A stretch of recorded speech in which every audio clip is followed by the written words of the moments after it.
Hello everyone, SP classes में आपका फिर से एक बार स्वागत है। मैं हूं रंभा, आपकी दोस्त, आपकी मेंटर, और मैं आज आपके लिए लेके आई हूं क्लास 10 एनसीईआरटी चैप्टर 8 ट्रिग्नोमेट्री का एक्सरसाइज 8.1 के क्वेश्चंस।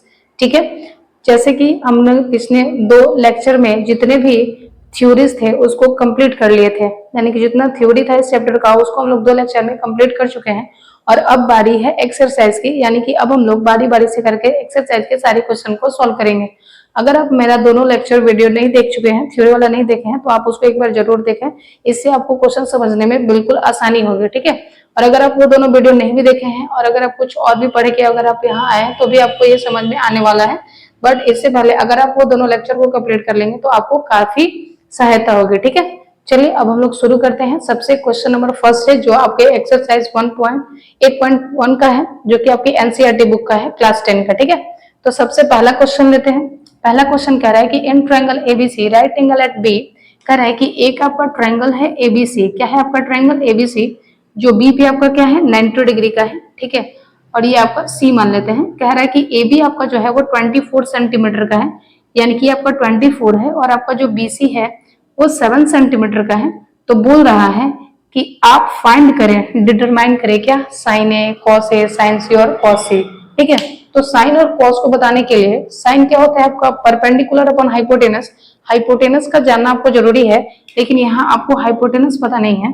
अगर आपको हाइपोटेनस पता चल जाए, बेस और परपेंडिकुलर ऑलरेडी दिया हुआ है, तो आप किसी भी मतलब यहाँ 2 साइड दिया हुआ, अगर तीसरा आपको हाइपोटेनस भी पता चल जाए तो आप किसी भी क्वेश्चन के किसी भी ट्रिग्नोमेट्रिक रेशियो को आसानी से सॉल्व कर सकते हैं। ठीक है, तो इसको हम लोग कैसे करें, तो इसको करने के लिए सबसे पहले जो आपको दिया हुआ है, सॉरी, सबसे इस क्वेश्चन को करने के लिए सबसे पहले आप क्या करेंगे, ये दोनों साइड दिया हुआ है तो आप तीसरे साइड को पहले फाइंड कर लेंगे। ठीक है, तो तीसरे साइड को जब आप फाइंड करेंगे तो आप क्या करेंगे, देख रहे हैं कि आपका एक right angle triangle ABC 90 degree है बी पे, तो हम जानते हैं कि हाइपोटेनस का स्क्वायर बराबर होता है परपेंडिकुलर प्लस बेस के स्क्वायर के, यानी कि हाइपोटेनस बराबर होगा परपेंडिकुलर के स्क्वायर और बेस के स्क्वायर के। तो यहाँ पे हाइपोटेनस आपका क्या है AC, तो हम हाइपोटेनस की जगह लिख लिए AC, और परपेंडिकुलर आपका क्या है, सॉरी, परपेंडिकुलर जो भी हो आप यहाँ से परपेंडिकुलर किसी को भी ले सकते हैं, या आप डायरेक्ट यहाँ से इसको भी ना लिखें, डायरेक्ट ऐसे ही आप कर ले।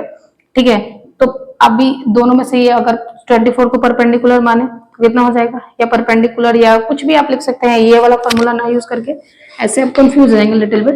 तो हम इसको दूसरे तरीके से सॉल्व करते हैं। आप देखें, इस ट्रायंगल में हम ऐसे लिखेंगे, इन ट्रायंगल ABC आपका एंगल बी जो है वो कितने डिग्री का है, 90 डिग्री का है। तो यहाँ से हम कह सकते हैं कि AC का स्क्वायर जो है वो बराबर होगा AB के स्क्वायर प्लस BC के स्क्वायर के। ये आपका अच्छा हुआ। ठीक है, तो अब हम लिख लेंगे AC अंडर रूट AB का स्क्वायर प्लस BC का स्क्वायर। AB आपका कितना दिया हुआ है, तो AB आपका है 24, तो हम 24 का स्क्वायर करेंगे, BC 7 है तो हम लोग 7 का स्क्वायर करेंगे। ठीक है, अब हम लोग क्या करते हैं, 24 का स्क्वायर कितना होता है 576 576, और ये कितना हो जाता है 49 7 का। जब आप इसको ऐड करेंगे तो 9 और 4 कितना हो जाएगा, सॉरी, 9 6 15 का 5 7 4 11 12 की 2 5 1 यानी 625 आ गया आपको जोड़ने पे। 625 किसका स्क्वायर रूट होता है 25 का, यानी कि AC यहाँ से आपको मिल गया 25 सेंटीमीटर। यानी कि अब आपको AC भी पता चल गया कि AC मेरा कितना है 25 सेंटीमीटर। ठीक है, तो सबसे पहला क्वेश्चन में आपको क्या पता करना है, साइन A पता करना है। ठीक है, साइन A, तो आप एंगल A को देखो, एंगल A आपके यहाँ है, और साइन के लिए आपको क्या चाहिए, परपेंडिकुलर अपॉन हाइपोटेनस। आप ये देखें, A के लिए परपेंडिकुलर कौन है BC, और हाइपोटेनस कौन है AC, यानी कि हो गया BC अपॉन AC, और BC है 7 और AC है 25, पहला हो गया। दूसरा हम करें cos A, तो जब आप cos A की बात करेंगे इसी एंगल के लिए, तो cos आपका क्या होता है बेस अपॉन हाइपोटेनस। तो ये एंगल A के लिए बेस कौन है AB है, और हाइपोटेनस कौन है आपका AC है, और AB आपका कितना है 24 और AC आपका कितना है 25। तो ये हो चुका। दूसरा क्वेश्चन इसी में आपका बोल रहा है कि साइन C और cos C। तो साइन C की अगर हम लोग बात करें तो साइन क्या होता है आपका परपेंडिकुलर अपॉन हाइपोटेनस। तो C के लिए परपेंडिकुलर कौन होगा AB होगा। ठीक है, और हाइपोटेनस कौन होगा AC, तो हम लिखेंगे AB बाई AC, और AB आपका है 24 और AC आपका है 25, और ये आपका बन चुका। उसी तरीके से आपको cos C भी बता देना है, तो cos c ही बताना है। तो cos c आपका क्या होता है, बेस अपॉन हाइपोटेनस होता है। तो यहाँ पे बेस आपका कितना है 7 और हाइपोटेनस कितना है 25, तो हम लोग लिख लेंगे 25 और ये आपका हो गया 7/25 आंसर। तो इस तरीके से हम लोगों ने क्वेश्चन फर्स्ट को कर लिया है। अब हम लोग चलते हैं क्वेश्चन नंबर सेकंड पे।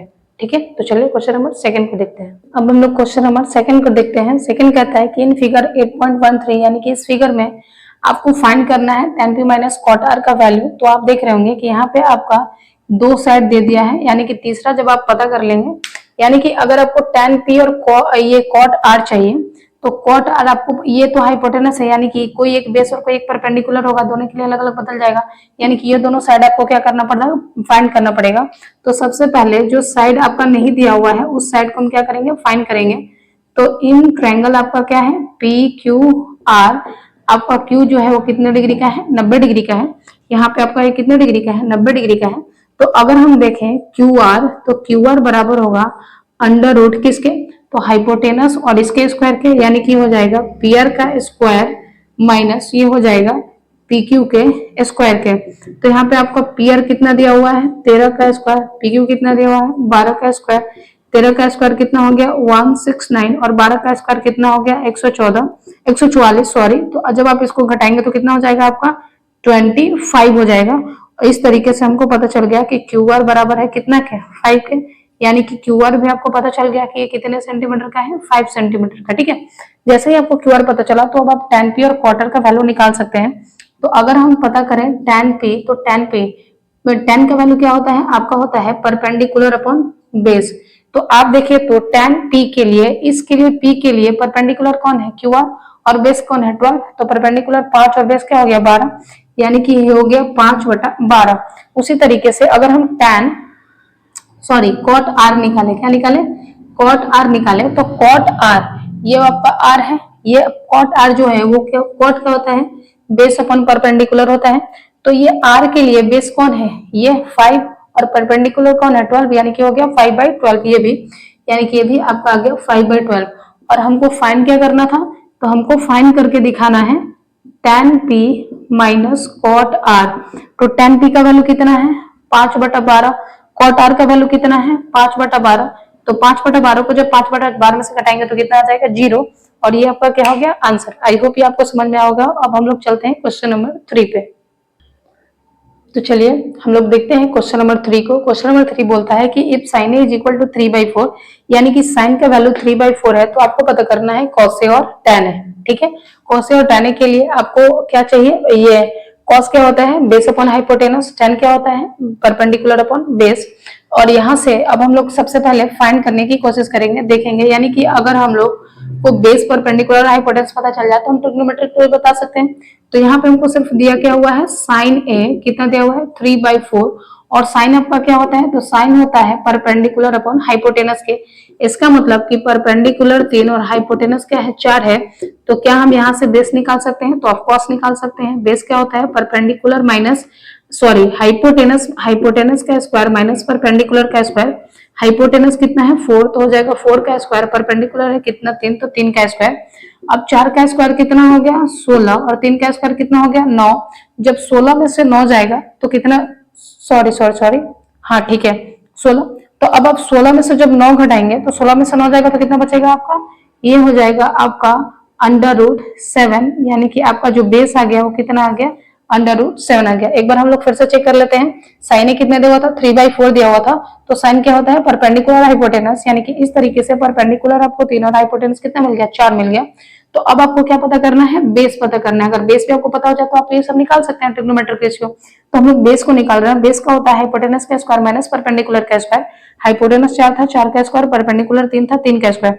तो 4 चौक को 16 और 3 तरीक को 9, 16 में से 9 गया तो कितना बच गया 7, यानी कि बेस आपका आ गया √7, यानी कि अब आपको बेस भी पता चल गया। अब आपको बताना क्या है, आपको सिंपली बताना है cos a। तो cos क्या होता है आपका, तो ये होता है बेस अपॉन हाइपोटेनस। बेस अभी आपका कितना आ गया है √7, तो ये हो जाएगा √7 बाय हाइपोटेनस कितना है 4। और अब आपको बताना है tan a, तो tan क्या होता है आपका परपेंडिकुलर अपॉन बेस। तो परपेंडिकुलर आपका कितना था 3 और बेस आपका कितना आ गया है √7, और ये इसका क्या हो गया आंसर। ठीक है, आई होप क्वेश्चन नंबर 3 भी आपको समझ में आया होगा। अब हम लोग मूव करते हैं क्वेश्चन नंबर 4 पे। तो अब हम लोग देखते हैं क्वेश्चन नंबर 4 को। क्वेश्चन नंबर 4 बोलता है क्या कि given 15 cot a is equal to 8, यानी कि 15 cot a बराबर है 8 के। तो आपको बताना है वैल्यू साइन ए और सेक ए का। ठीक है, तो इसको भी सॉल्व करेंगे हम लोग उसी तरीके से। सबसे पहले हम लोग परपेंडिकुलर बेस और हाइपोटेनस पता करने की कोशिश करेंगे। अगर किसी भी क्वेश्चन में आपको ट्रिग्नोमेट्रिक रेशियो का वैल्यू बताना है और अगर आपको परपेंडिकुलर बेस और हाइपोटेनस पता चल गया तो आप आसानी से बता सकते हैं। तो यहाँ भी हम लोग वही काम करेंगे जो पिछले क्वेश्चन से करते आ रहे हैं। तो ये हो गया आपका 15 cot a बराबर 8, यानी कि ये आपका हो गया cot a बराबर 8 बटा 15। ठीक है, अब यहां से हम देखें कि cot किसके बराबर होता है। तो cot आपका होता है बेस अपॉन परपेंडिकुलर के बराबर, यानी कि यहां से पता चल गया कि बेस आपका 8 है और परपेंडिकुलर आपका कितना है 15। तो क्या हम यहां से हाइपोटेनस निकाल सकते हैं। तो बेशक निकाल सकते हैं। कैसे भाई, तो परपेंडिकुलर का स्क्वायर प्लस बेस का स्क्वायर। परपेंडिकुलर कितना है 15, तो हो गया 15 का स्क्वायर। बेस कितना है 8, तो 8 का स्क्वायर। 15 का स्क्वायर आप करेंगे तो 225 और 8 का स्क्वायर करेंगे तो 64। जब आप इसको जोड़ेंगे तो ये आपका आ जाएगा 289। कितना आ जाएगा 289, 4 5 9 6 2 8 और 2 की 2, 289। और 289 किसका स्क्वायर रूट होता है 17 का। तो यहाँ से आपको पता चल गया कि हाइपोटेनस आपको कितना हो गया 17, यानी कि यहाँ से आपको हाइपोटेनस भी 17 पता चल गया। अब आपको क्या पता करना है, साइन ए पता करना है। क्या पता करना है, साइन है। और साइन क्या होता है आपका परपेंडिकुलर अपॉन हाइपोटेनस। परपेंडिकुलर आपका कितना है 15, तो हम लिख दिए 15 और हाइपोटेनस कितना है 17, तो हम कर दिए 17। उसी तरीके से आपको पता करना है सेक है। सेक क्या होता है आपका हाइपोटेनस अपॉन क्या होता है बेस होता है, हाइपोटेनस अपॉन बेस। तो हाइपोटेनस कितना आया हुआ आपका 17 और बेस आपका कितना है 8, तो हो गया 17 बटा 8 और ये आपका क्या हो गया आंसर। आई होप ये भी आपको क्वेश्चन समझ में आया होगा। यानी कि जब भी आपको ट्रिग्नोमेट्रिक रेशियो फाइंड करने के लिए दे तो जो आपका दिया हुआ है उसी से आप बेस परपेंडिकुलर और हाइपोटेनस को पता कर लें। ठीक है, जैसे ही आपको ये तीनों पता चल जाएगा आप किसी भी ट्रिग्नोमेट्रिक रेशियो का वैल्यू बता सकते हैं। ठीक है, तो चलिए अब हम लोग आगे चलते हैं क्वेश्चन नंबर 5 को देखते हैं। ठीक है, चलिए तो अब हम देखते हैं क्वेश्चन नंबर 5 को। यहाँ दिया हुआ है कि given sec theta is equal to 13 बटा 12, तो कैलकुलेट ऑल ट्रिग्नोमेट्रिक रेशियो, यानी कि सेक को छोड़ करके बाकी जो अब आपको 5 ट्रिग्नोमेट्रिक रेशियो बच गए उसके आपको वैल्यू बताना है। यानी कि और हम आपको बताएं कि ट्रिग्नोमेट्रिक रेशियो का अगर आपको वैल्यू बताना है, वैल्यू डिटरमाइन करना है, तो अगर आपके पास परपेंडिकुलर बेस और हाइपोटेनस पता चल जाए तो आप किसी का भी वैल्यू बता सकते हैं। तो सबसे पहले हम यही तीनों फाइंड करने की कोशिश करेंगे। तो आपका गिवन क्या है, तो आप उस गिवन से ही इस क्वेश्चन को सॉल्व करने की कोशिश करेंगे। यानी कि आपको दिया हुआ है sec theta is equal to 13 बटा 12। तो सेक थीटा आपका क्या होता है, तो ये आपका होता है हाइपोटेनस अपॉन बेस, यानी कि हाइपोटेनस अपॉन बेस होता है सेक थीटा। यानी कि यहां से हमको पता चल गया कि हाइपोटेनस मेरा कितना है 13 और बेस मेरा कितना है 12, यानी कि हाइपोटेनस 13 और बेस मेरा 12। तो क्या हम यहाँ से परपेंडिकुलर निकाल सकते हैं, तो एकदम निकाल सकते हैं। हाइपोटेनस का स्क्वायर माइनस बेस का स्क्वायर करके हाइपोटेनस आपका कितना है 13, तो हो गया 13 का स्क्वायर और बेस 12, तो 12 का स्क्वायर। 13 का स्क्वायर कितना हो जाएगा आपका 169 माइनस 12 का स्क्वायर कितना हो जाएगा आपका 144।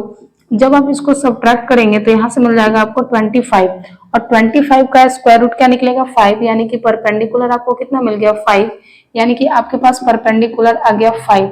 अब जैसे ही आपके पास परपेंडिकुलर बेस और हाइपोटेनस आ गया आप किसी भी ट्रिग्नोमेट्रिक रेशियो को फाइंड कर सकते हैं। सबसे पहले हम फाइंड करते हैं साइन थीटा को।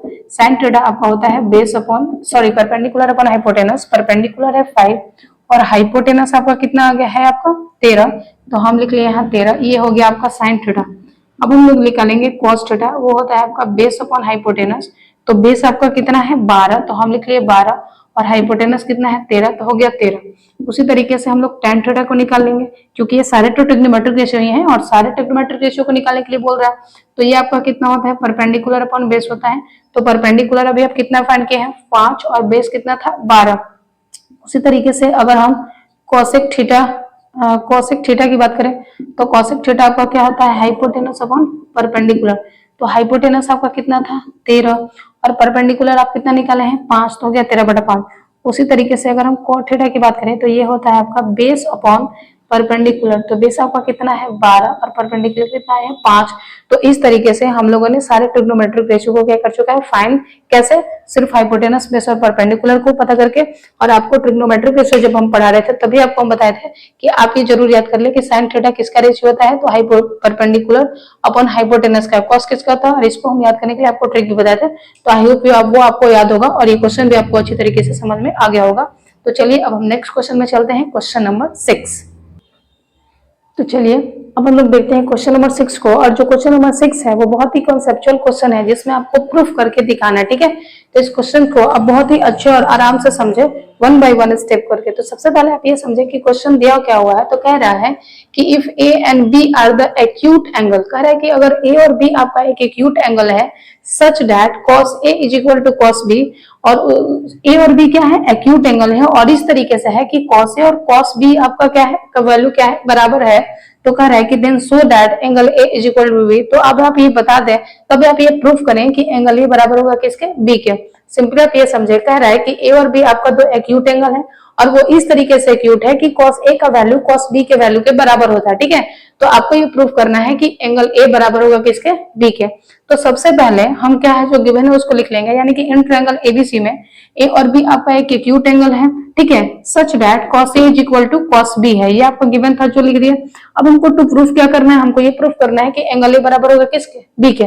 तो चलिए हम लोग प्रूफ करने चलते हैं। देखिए, अगर हम इस ट्रायंगल की बात करें और अगर हम यहां से निकालें कॉस ए, अगर हम इस एंगल को ले और हम निकालने चल रहे हैं कॉस ए, तो कॉस क्या होता है आपका, तो कॉस होता है आपका बेस अपॉन हाइपोटेनस।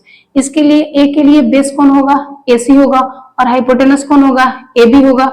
एबी होगा ना हाइपोटेनस, और बेस कौन होगा, एसी, क्योंकि हाइपोटेनस और बेस से ही मिलकर के तो थीटा एंगल बनता है। तो यहाँ से आपको क्या मिल गया, यहाँ से आपको मिल गया एसी, और ये आपको हाइपोटेनस क्या मिल गया, एबी, ठीक है। उसी तरीके से इसको हम मान लेते हैं इक्वेशन 1, और यहां से देखते हैं, अब हम निकाल लेते हैं कॉस बी। क्या निकाल लेते हैं, कॉस बी। जब आप कॉस बी निकालेंगे तो बी एंगल के लिए बेस क्या हो गया आपका, बीसी, और हाइपोटेनस का हो गया एबी। तो अब इसको भी, ये भी तो आपका बेस अपॉन हाइपोटेनस होगा, और ये हो गया बीसी अपॉन एबी, और इसको हम कर लेते हैं इक्वेशन 2। और मेरा ये दिया हुआ है, ये गिवन है कि कॉस ए बराबर है किसके, कॉस बी के। ये आपका क्या है, गिवन है, ऑलरेडी क्या है, गिवन है। तो जब गिवन है तो कॉस ए की जगह पे क्या हम लोग ए सी बाई ए भी लिख सकते हैं, और कॉस बी की जगह पे क्या हम लोग बी सी बाई ए भी लिख सकते हैं। तो ए बी सी भी आपका क्या हो गया, कैंसिल, और यहाँ से आपको क्या मिल गया, आपको मिल गया कि ए सी इज इक्वल हो गया बी सी के। यानी कि इन ट्रायंगल एबीसी आप ये प्रूफ कर दिए कि AC बराबर है किसके, BC के, ठीक है। और आप जानते हैं कि अगर किसी ट्रायंगल का दो साइड बराबर हो गया तो उसका अपोजिट एंगल भी क्या होगा, इक्वल होगा। और इस ट्रायंगल ABC में आप ये प्रूफ कर दिए हैं कि AC बराबर हो गया किसके, BC के। तो हम लोग कह सकते हैं कि therefore angle A is equal to B, और ये बात आपका क्या हो गया, प्रूफ हो गया। यानी कि आपका एंगल A B के बराबर होगा, इस बात को हम लोग क्या कर चुके हैं, प्रूफ कर चुके हैं। तो ये था आपका क्वेश्चन नंबर 6। आई होप ये आपको समझ में आ गया होगा। अगर नहीं आया तो आप एक बार फिर से इसको देखें और इसके सॉल्यूशन को उतार ले, आपको इसी तरीके से अपने एग्जाम में प्रूफ करना है, ठीक है। तो चलिए अब बढ़ते हैं नेक्स्ट क्वेश्चन की ओर, क्वेश्चन नंबर 7। तो आइए अब हम लोग देखते हैं क्वेश्चन नंबर 7 को। कहता है कि cot theta is equal to 7/8। अगर cot थीटा 7/8 के बराबर है तो आपको इसका वैल्यू बताना है, इसका और इसका, ठीक है। इसके लिए आपको साइन और कॉस और कॉट का वैल्यू चाहिए होगा, लेकिन आपको वैल्यू सिर्फ किसका दिया होगा, कॉट का। तो सबसे पहले आप साइन और कॉस का वैल्यू निकालेंगे, और साइन और कॉस का वैल्यू तभी निकलेगा जब आपको परपेंडिकुलर, हाइपोटेनस और बेस सब पता होंगे, ठीक है। तो सबसे पहले हम वही काम करेंगे जैसे सारे क्वेश्चन में करते आ रहे हैं। तो आपका हो जाएगा कॉट थीटा बराबर 7/8, और कॉट थीटा क्या होता है आपका, तो बेस बाई परपेंडिकुलर के बराबर होता है, यानी कि बेस आपका 7 और परपेंडिकुलर कितना हो गया, 8। यानी कि बेस यहाँ से 7 पता चल गया और परपेंडिकुलर 8। अगर आपको हाइपोटेनस पता चला जाए तो सारे क्वेश्चन को हम लोग सॉल्व कर लेंगे वैल्यू पता करके। तो सबसे पहले आपने क्या निकालेंगे, हाइपोटेनस, और हाइपोटेनस आपका होगा परपेंडिकुलर का स्क्वायर प्लस बेस का स्क्वायर। परपेंडिकुलर आपका क्या है, 8, तो 8 का स्क्वायर, बेस क्या है 7, तो कर दिया 7 का स्क्वायर। 8 का स्क्वायर आपका कितना हो गया, 64, और 7 का स्क्वायर आपका कितना हो गया, 49। जब आप दोनों को ऐड करेंगे तो कितना हो जाएगा आपका 113, यानी कि आपका जो हाइपोटेनस आ गया वो कितना आ गया, 113। क्योंकि ये तो आपका एक परफेक्ट स्क्वायर नंबर नहीं है, तो ये अंडर रूट 113 ही हो जाएगा। अब चलिए हम यहाँ से, हमको साइन और कॉस का वैल्यू चाहिए होगा। तो सबसे पहले हम साइन का वैल्यू निकाल लेते हैं। साइन आपका होता है परपेंडिकुलर अपॉन हाइपोटेनस। परपेंडिकुलर 8 है, हाइपोटेनस अंडर रूट 113 है। उसी तरीके से आप कॉस थीटा का भी वैल्यू निकाल लें, ये होगा आपका बेस अपॉन हाइपोटेनस। बेस आपका 7 है और हाइपोटेनस आपका क्या है, अंडर रूट 113 है। तो कॉस और साइन और कॉस का वैल्यू निकाल चुके हैं। अब इसका हम लोग सॉल्व करने चल रहे हैं, इसका वैल्यू फाइंड करने चल रहे हैं। चलिए, तो आप यहाँ पे देख रहे होंगे 1 plus sine theta into 1 minus sine theta, 1 plus cos theta into 1 minus cos theta. एक फॉर्मूला होता है ए स्क्वायर माइनस बी स्क्वायर का, जिसको हम लोग बोलते हैं ए माइनस बी इंटू ए प्लस बी। ठीक है, तो इस तरीके से हम ये क्या कर सकते हैं, इस वाले को इस फॉर्म में दिया हुआ है, इसको हम इस फॉर्म में लिख सकते हैं। किस फॉर्म में? इस फॉर्म में, यानी कि इस आइडेंटिटी का यूज करके जो ये दिया हुआ है इसको इस फॉर्म में लिख सकते हैं। यानी कि हम इसको लिख सकते हैं 1 माइनस साइन स्क्वायर थीटा, और नीचे वाले को लिख सकते हैं 1 माइनस कॉस स्क्वायर थीटा। अभी 1 क्यों लिख रहे हैं? क्योंकि 1 का जब स्क्वायर करेंगे तो 1 के ही बराबर आ जाएगा।